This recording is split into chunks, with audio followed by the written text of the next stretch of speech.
Let's roll, bud. Alrighty. Got a new angle.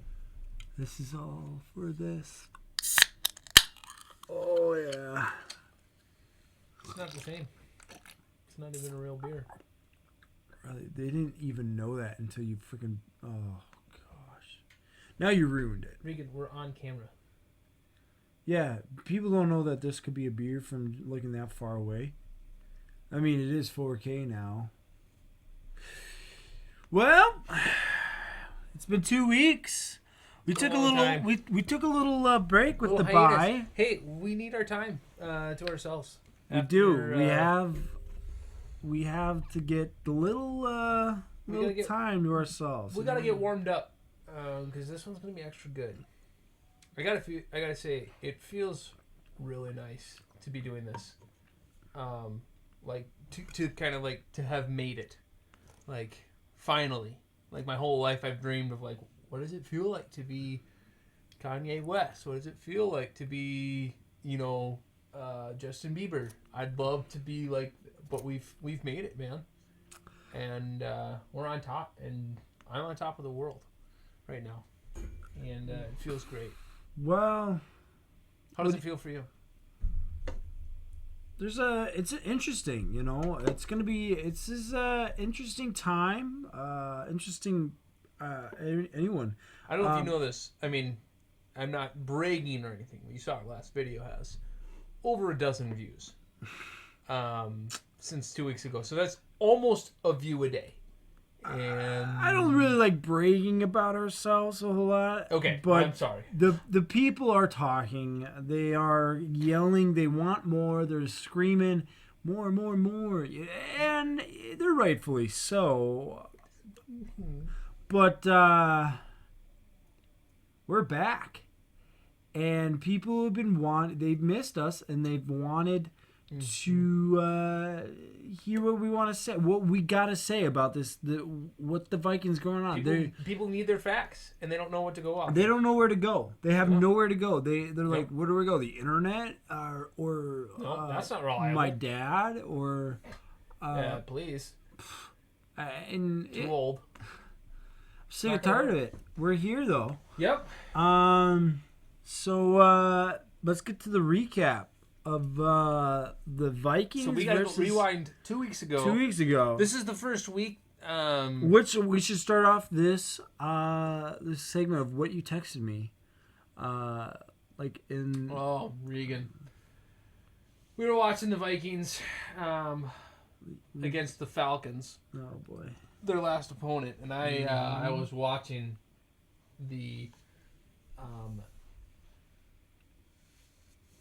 that horrific scene that some people called football unfold, and I gotta be honest. Given that somehow you have held on to a thread of hope in the Vikings, and I've given up all hope of the Vikings, and we've kind of made that our battleground. I just texted you and I said, I am so excited for our podcast this week because I don't know what angle you could possibly take. Just you wait. Just you wait. Okay. Just you wait. So let's get your little recap. What is your recap there of the Vikings Falcons game 2 weeks ago? Well, we lost. I don't know if you saw that. We did? We lost actually really, really bad to a team that didn't even have a head coach. Well, that had a brand new head coach the week before, and let's just say it was probably our worst loss of the season, not just from a scoring standpoint, not just from a looking at our opponent's record standpoint, just from an overall performance standpoint. We played awfully, and I couldn't have drawn it up any worse myself. And I'm pessimistic. I hate the Vikings right now. I'm still my team, whatever, but they are not. They're They're on my naughty list. Let's just say that. It's not even Christmas though. It's not even Christmas yet, but they're getting a big old lump of coal in their cleats. I'll tell you what though. Okay, so is that your recap?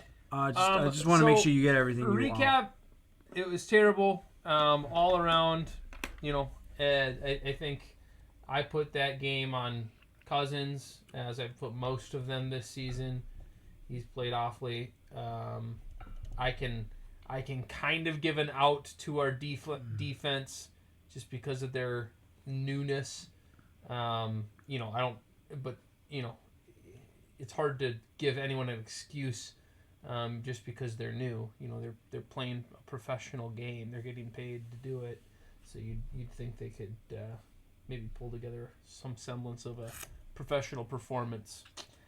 Those guys weren't doing it. So that's I guess I'd say my recap. It's been a while. It has been a while. A lot of it I try to just push out of my memory.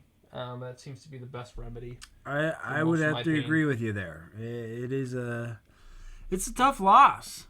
It's a tough loss. Thank you. Yeah, it was. It was a bad loss. Yeah. Let's go with that. It's a bad. Yeah, that's what it was. What do you think? Oh gosh. Yeah. So far, you totally agree with me. I agree with you that it's a loss. It is. Big ol' L. I have to come to facts. I have to come to the facts. That is a fact. We did lose. I have to come to the facts. That's as facts can get. Can't argue with that. I can't argue with facts. And that's what I just laid out on the table. And that's what you did. You bring the facts. But it was very hard to watch. Yes. Wow. Mm-hmm. Go on. Must I? With seeing the first game, Julio Jones is back after his long injury, so you don't know necessarily what to expect with that. New head coach, didn't know necessarily what to expect with him. New schemes, what he was going to present, what kind of coverage he's going to present. So right now you're giving excuses as to why we lost.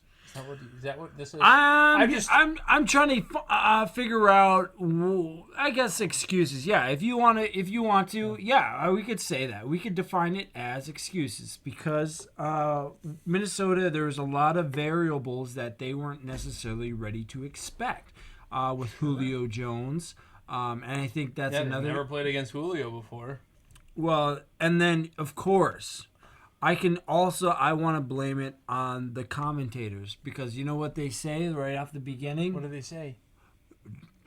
Mike Zimmer's never lost against the Atlanta Falcons. I'm like, screw you. Yeah, Now you done it. That'll do it. Anytime anyone brings that up, you're bound to lose. I remember in high school football, our high school football coach said we were playing Monticello, and they're like, he was like, we've never lost a game to Monticello.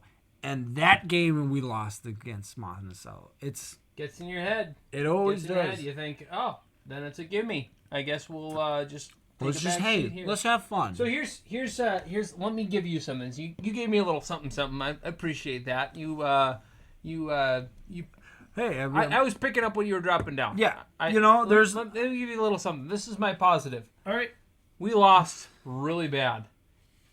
That loss was a little bit easier for me to swallow than the Seattle loss because it was so blown out of the water. It also made the Seattle loss much easier to swallow because if we had beat Seattle and then lost to Atlanta, that would have been hard.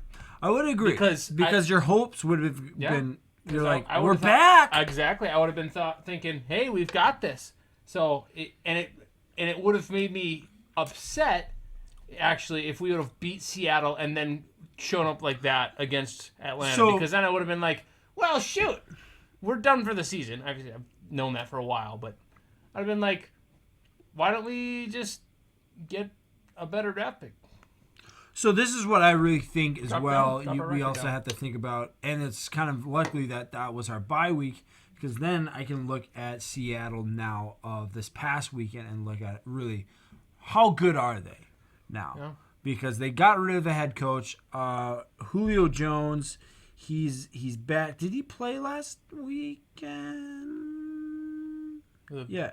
Falcons on a bye again too, or no? Let me look, because that was my thing, is that how actually good are the Atlanta Falcons now that Julio Jones back? I mean, they just fired their head coach. They got a win, and now, oh, son of a biscuit! What happened? I accidentally clicked on something else. I just gotta use my. Sounds bad. Yeah. All right, so you want to look at the Atlanta Falcons, huh? I mean, you got Calvin Ridley, who's already becoming a very prestige route runner, catcher, and all that fun stuff. But now you're putting in one of the most ultimate wide receivers out there, and one of the best, Julio Jones. Well, they played the Lions. And Yes. They lost against the Lions, 23-22. And you know whose fault it was? Todd Gurley's. Yeah, that's right. Yep, he took that touchdown. He decided to take a touchdown instead That of was really weird. That is, but that shows so much about how much getting. Oh no! Are you watching other videos while we're making a video? This is how it This is. this is whole what you video work has with. just gone. This whole This is what you podcast gotta has gone to work crap. with. You've just taken every rule of making a podcast and you just pooped on it. So let's do first and last. Huh? What the heck? He's been playing this whole. No way. What are you talking about? Julio Jones. Just move on, Regan. The viewers can look it up themselves. I want to get in deep. Oh, all right, we're getting in deep. Listen, Okay. I want to prove that the Vikings are the Atlanta Falcons is proof that Vikings are still a decent team. What? What? How do you go from what you were just saying when I was agreeing with you to saying that proves that the Vikings are a decent team? Because Atlanta Falcons, like I said, there's a lot of variables that they could not predict. Although I think they are in the NFL where they should be able to think and make adjustments on the move and fast. But with scheme-wise and trying to figure out what the new head coach of the Atlanta Falcons will do and choose, that's a whole different ball game. Because you don't necessarily, because a lot of your scheme and why you're scouting is trying to figure out statistically what he's going to do on this down and whatnot. And he was, I don't know if you but can you're look also back. on the flip side of that, Regan, they're also figuring things out for the very first time too. So it's almost like a preseason game to them, where they're like the start of the season. They don't know these plays. They don't know what schemes they're getting into. Who are you talking about? Are you talking about the Falcons. The Falcons. The Falcons. So they're disadvantaged too. It's not like oh, we can just turn and do this on a dime. You can't do that. No. Yeah, you can. No. Because they already have a set playbook. All right? Now, Okay. That they've been playing with the entire season that the Vikings have access to. Or they can study. They can study the playbook or their plays, which are, I mean, there's a route tree. Everybody knows a route tree. Everybody knows where to run. But now you're going to scheme. When's the best way they're gonna run it? For defense, for offense, what's the best way for us to run? Just running it. Are we gonna? It's not necessary for offense. Offenses are the attackers. Defense is really where it matters because we scored 23 points. The same thing that Detroit put up against them last week. But then our defense really had to come back and try to reiterate to get back and on track of figuring out their scheme, what the offense does, and what kind of personnel they'll put out during this down and yardage. All right, let me be honest with you. I have no idea what you just talked about. This is because I'm an elite. I'm an elite mind. You're I'm just too far out there. I'm an elite mind. You're too. I'm here. You're here, and let me tell you, because they're not so. It makes no sense that you're trying to make a case to me that the Vikings are. I'm right, and and you're just saying this because you know I'm right. And I'm sick right. You got me. Sick and tired. You got me. Dang it! I knew it. You knew it. I knew it. You knew I was only saying that you were wrong because I knew you were right. I am just bringing the facts, man. Again, you just so far above. No, let me put it in this way. All right, put it in stupid man terms. I'm trying to get you. So I'm trying to get you to understand what's going on in the football when they're scheming for the other players. They're not necessarily looking at plays because plays can be already figured out. Okay. I'm following you. All right. I'm with you this far. All right. Keep going. So now plays are very simple. They're not necessarily trying to figure out. There's a route tree.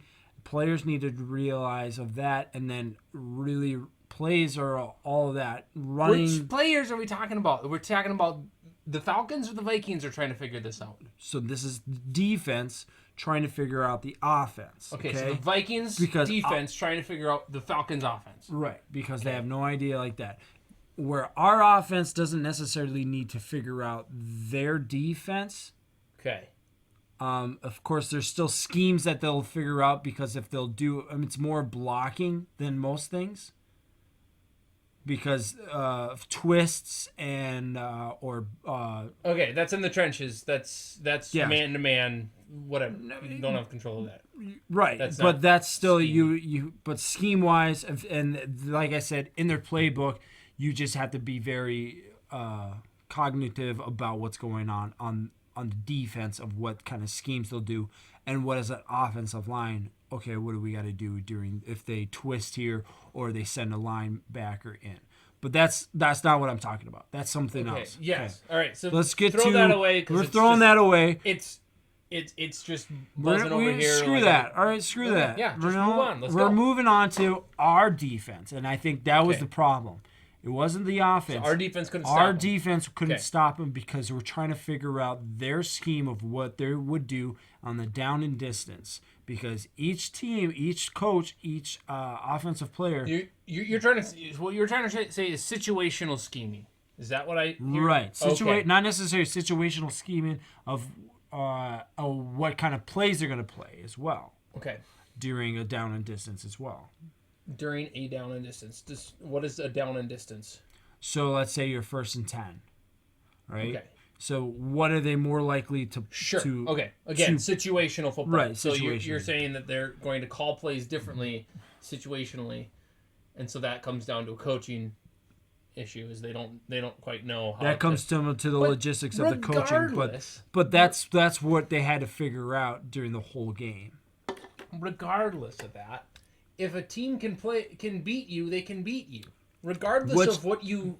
There are some plays that not necessarily that you have to just give credit to them, like the Julio Jones where Matt Ryan. Oh please! I don't give credit to them. I give Jeff Gladney let him go. No, he didn't. He did Because it looked like Matt Ryan was about to run it, and then he jumps back and then just lobs it over.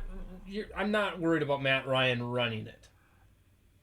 You got to keep boundaries on him, or else he's going to run all over you. If you got two players to guard that could potentially get yards on you, would you guard Matt Ryan or Julio Jones?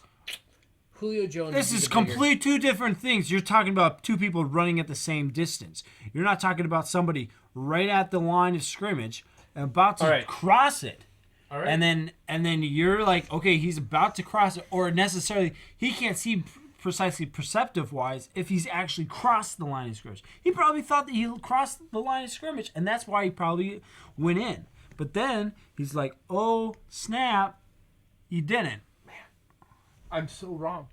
I just don't even know why I talk so much. I'm sorry. You're such an idiot. I just keep putting my foot in my mouth. But also, that's the other thing is that I just don't. The Lions put up 23 points against them. Oh my goodness, 23. The same amount of points we were able. Whoa. Whoa. Are you serious? I hate 23. That means nothing. It's situational.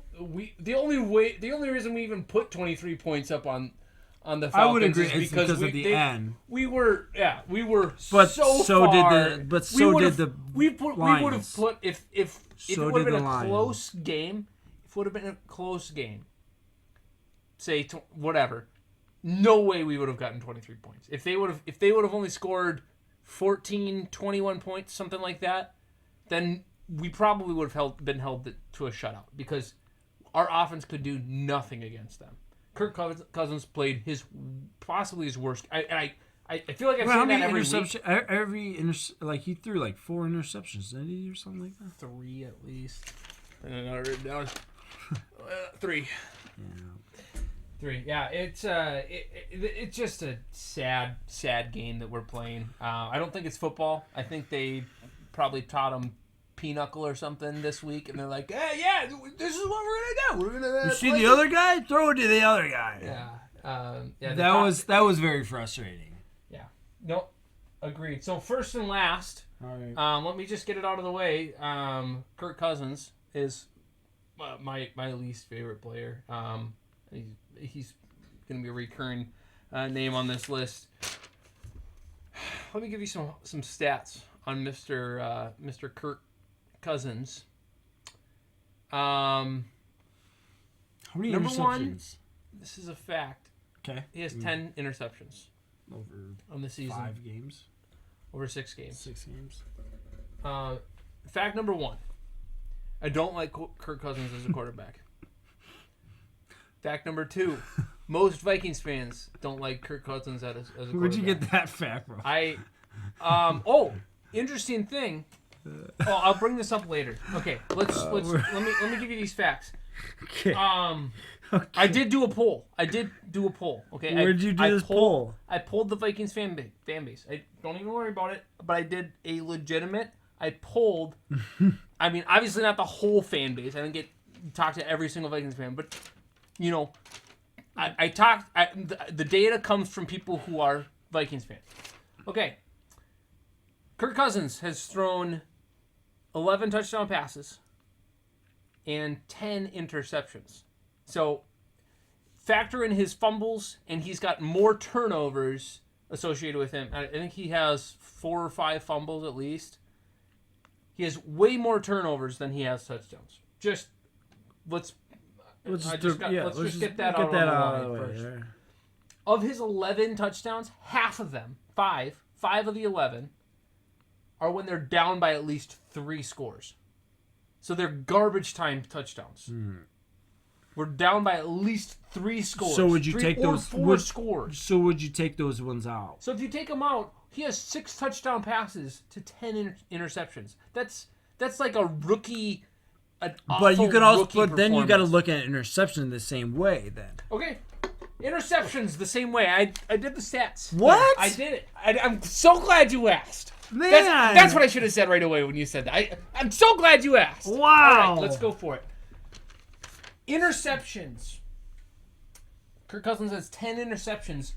9 out of 10 of those interceptions. So, okay. Let's get this out of the way.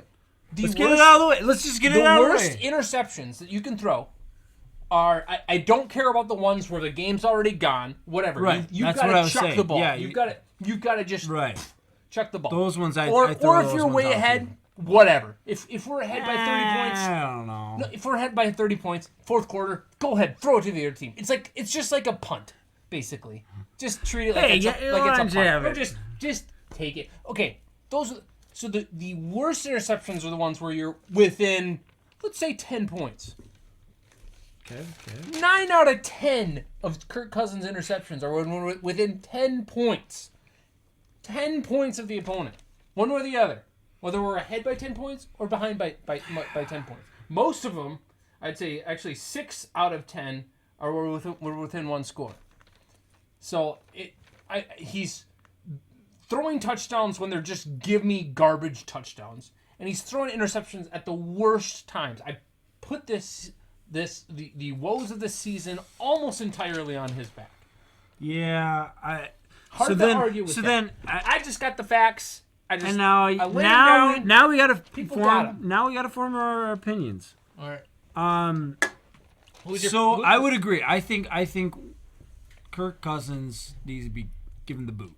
If we're gonna do anything during this off season or anything, do you go for what's his name? Trevor Lawrence, Justin Fields, one of the two. I don't know what we do. It's hard.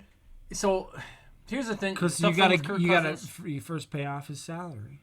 I know. So Kirk Cousins, when he was a free agent, man, there's teams that wanted him. Jets wanted him so bad. They were willing to pay more than we did. But Kirk Cousins is like, I want to start something. He wanted to start a trend in the quarterback market. He's like, quarterbacks deserve fully guaranteed contracts. And so he's like, that's what I want. I want everything fully guaranteed. So that's what he went for. And that's since Kirk Cousins. So he set the precedent for it. But just like that, he proved why you don't do that. Just like he was trying to say, okay, this is what we need to set the standard for.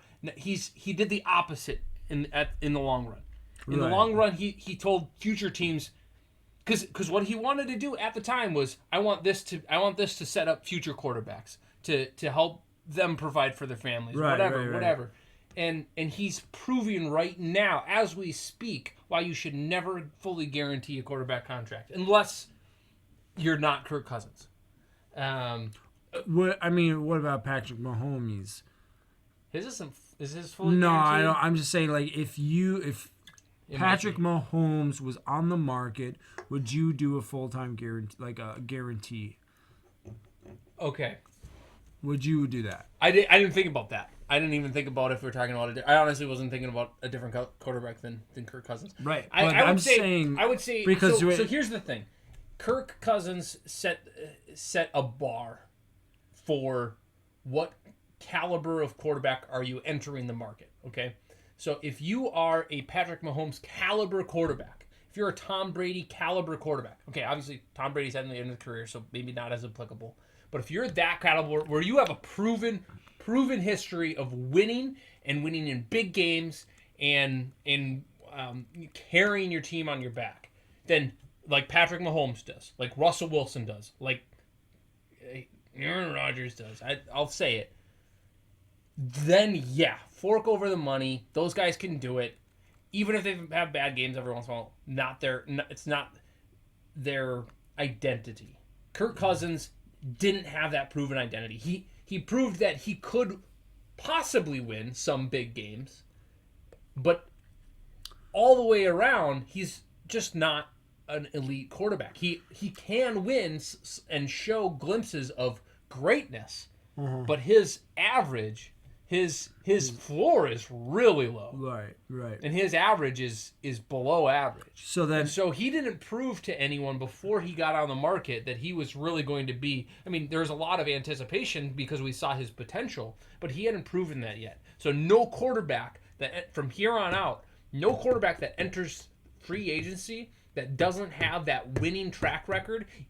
You know, I think a lot of people looked at Washington, where Kirk Cousins came from, and said, well, he didn't really have a good supporting cast, so he would have had a winning record on other teams.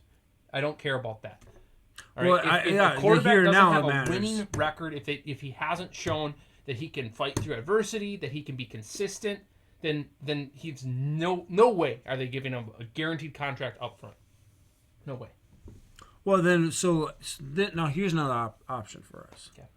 Tom Brady, you brought him up, and I want to see what if stick with Kirk Cousins for one more year.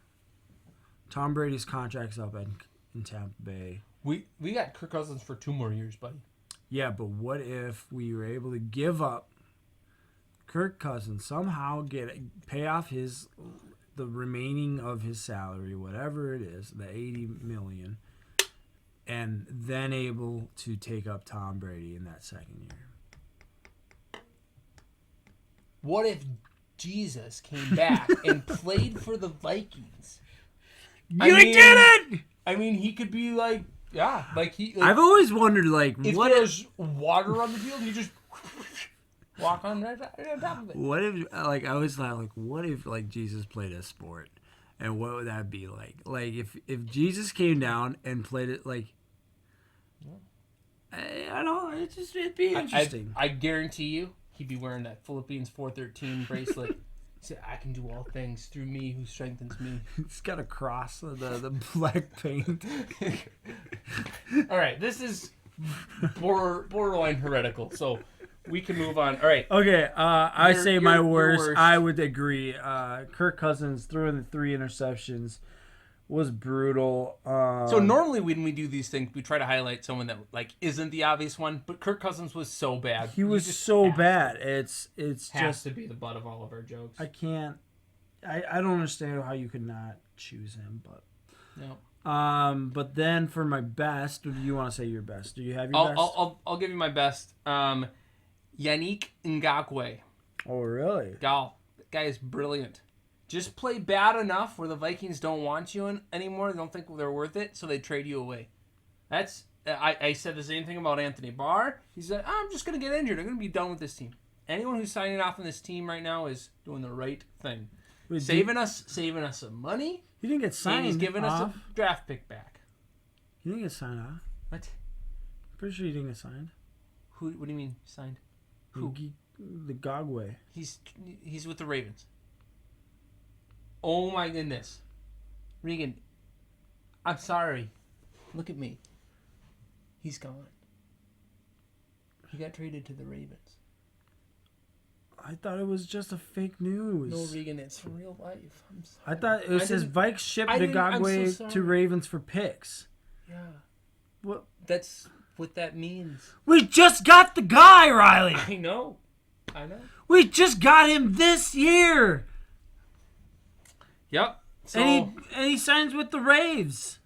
Well, if I had a chance to be on the Ravens with the Vikings, I'd be like, give me that elite purple. That's what I want. I don't want Zimmer and the crew to get him out of here. Well, because who would want to be associated with the Mike Zimmer's defense right now? Who would want to be a part of that and say, yeah, that's not a resume builder. They're in a rebuild year, right? They're not going to apply Ace Hardware and say, I was part of the 2020. You know nothing. No. Let me finish what I'm saying.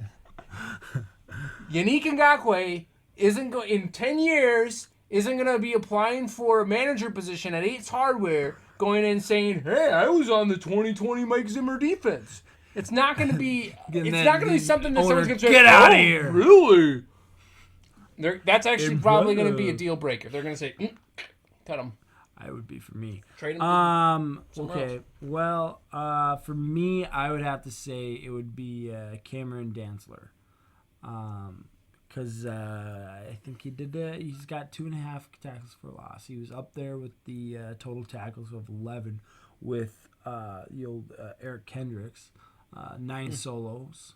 So I think he did pretty well. I think he did pretty well especially as a rookie. Especially the 2.5 tackles for losses. Yeah.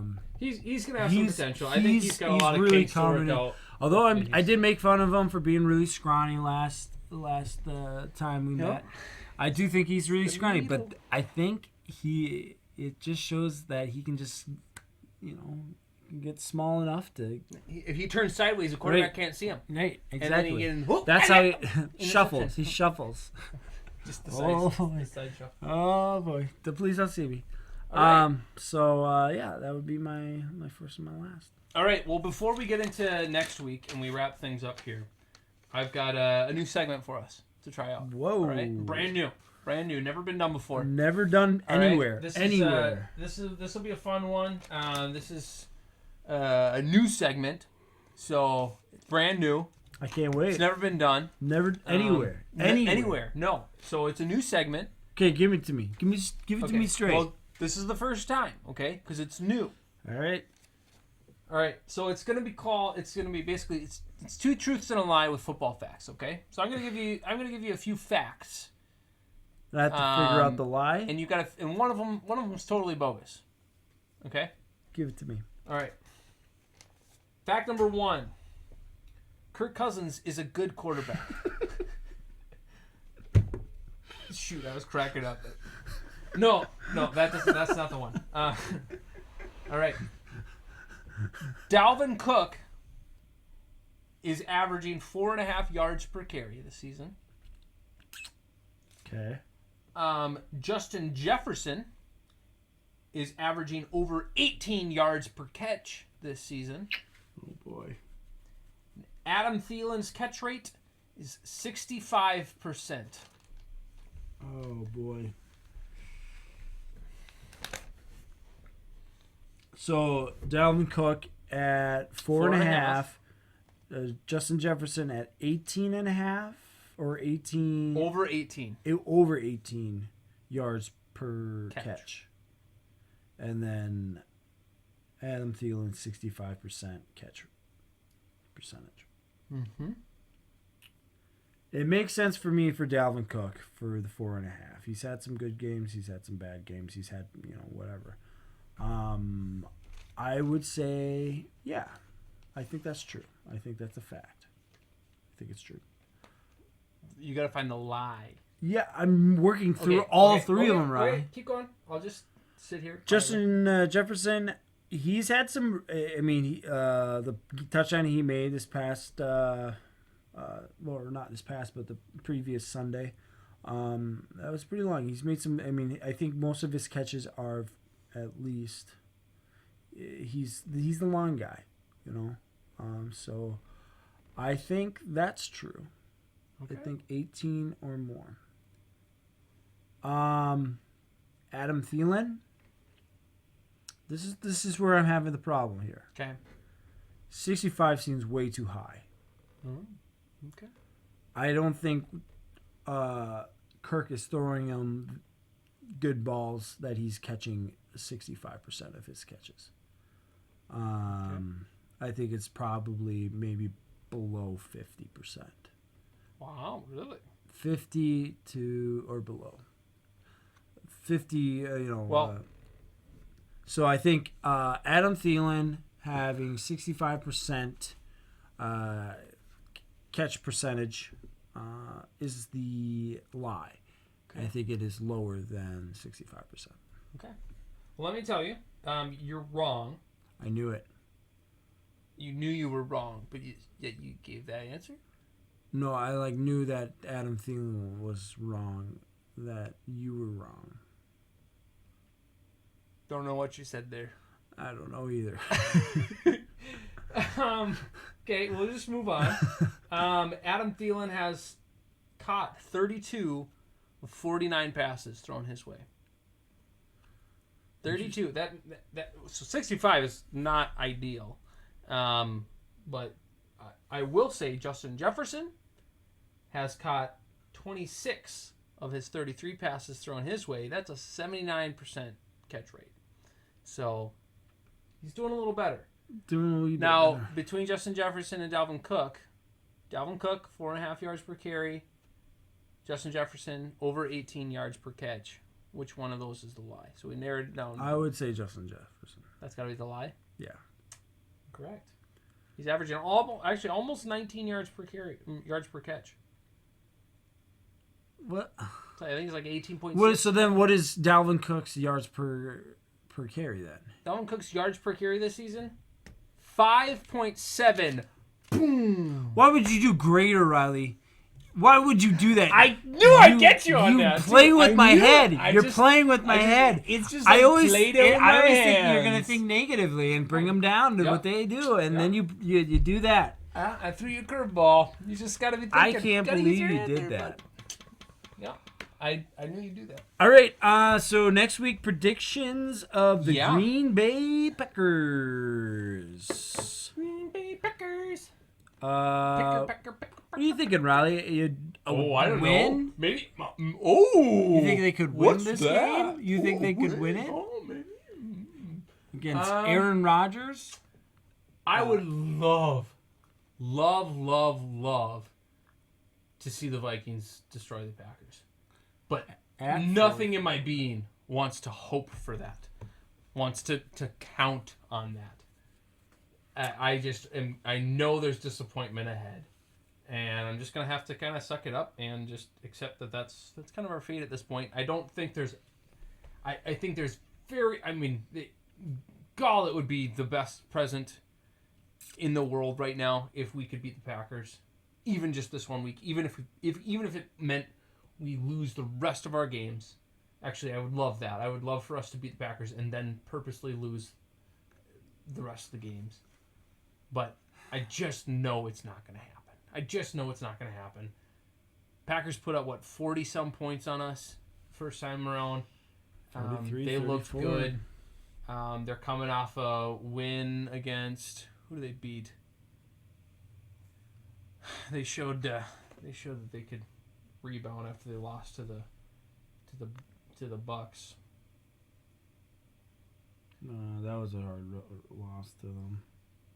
Yeah, that was a good thing to see. That was what got me on board with the Tampa Bay. They are the train. They just beat the Texans 35-20. Yeah. Which we already beat them. Are you freaking kidding me? Yeah. I don't know if you knew that, Riley. The Texans? The crazy facts. Man, you came prepared. That whole 23 thing just blows my mind still. I hope you remember that. I'll remember it for the rest of my life. When you're watching the Green Bay Packers versus the All right. Vikings. Do you have any predictions for that game? I think it'll be a lot closer. I think it's going to be a close game. Okay. I do think the Vikings are going to try to step it up. And What do you define a close game? Because to me, a close game would mean we lose by less than 20 points. I say it will be in a touchdown. Within a touchdown. Within a touchdown. Okay. I think I'm hoping Dalvin Cook will be back. I think hopefully he'll be healthy. I think defense is going to have to really. I think Zimmer knows that the defense is going to have to really step it up, and so he's going to really reiterate that and try to get them going on that. So I think it'll be close, but I do think we will lose. It's not something I would like to admit. It's not something I would love to say that we're going to win. Welcome to reality. That's all I got to say. But, I mean, it's coming into seeing the Packers being a, 5-1? What are they, 5 or what are they?